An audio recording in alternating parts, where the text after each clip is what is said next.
Сондай-ақ 1 қаңтардан бастап жалпыға бірдей декларация тапсырудың 3-ші кезеңі басталады. Бұл кәсіпкерлерге, заңды тұлғаларға және олардың жұбайларына қатысты салық түрі.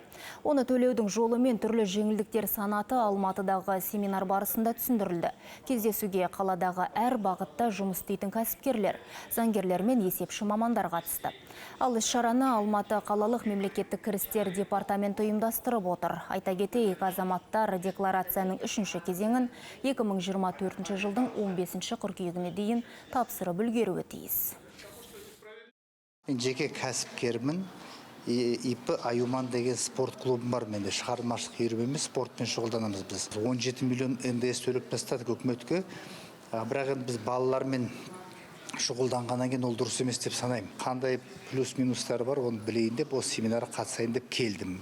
Сол білгенімді бухгалтеріме айтып, ары қарата сол жұмысты жалғастырсақ деп отырмыз, сол розничный налогпен.